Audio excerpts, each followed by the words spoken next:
কবিতা অপ্রতিরোধ্য কাফেলা। কাফেলা এক অপ্রতিরোধ্য কাফেলা, ইমাম মাহমুদের কাফেলা। এ তো নয় শুধুই এক কাফেলা, এ তো রবের মনোনীত কাফেলা। সে তো আমাদেরই কাফেলা, যেন এক দেহ, এক মন ও এক পরিবার। এ তো মহান রবের বিশেষ এক অনুগ্রহ ও শ্রেষ্ঠ দান, যেখানে তিনি রেখেছেন এহকালীন আর পরকালীন সম্মান। হতে যদি চাও তুমি রবের কাছে দামি, করে নাও গ্রহণ ছন্দ অতীতভাবে এই কাফেলাকে তুমি।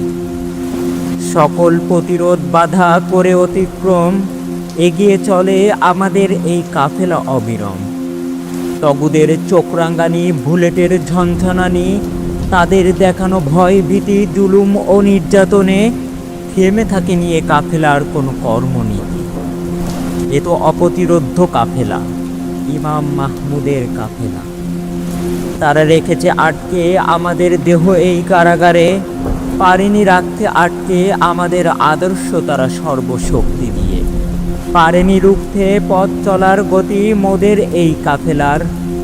আমাদের কাফেলা সে তো চলছে ছুটে, বীরের বেশে আনবে বিজয় অচিরেই সব বাধা পেরিয়ে। কে আছে যে রুখবে আমাদের এই বিজয়ী কাফেলা?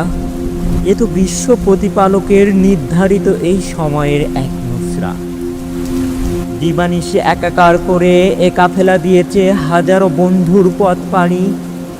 তবুও কি থেমেছে পথ চলার গতি আমাদের এই কাফেলার? অপ্রতিরোধ্য রবের মনোনীত এই কাফেলা, ইমাম মাহমুদের কাফেলা। তগুদের সকল পাতানো ফাঁদ মোরা ভেঙ্গে করব একাকার। জাহিলিয়াতের ওই সকল বেড়াজাল ধ্বংস করে গড়ব আমরা এক তাওহীদি সংসার।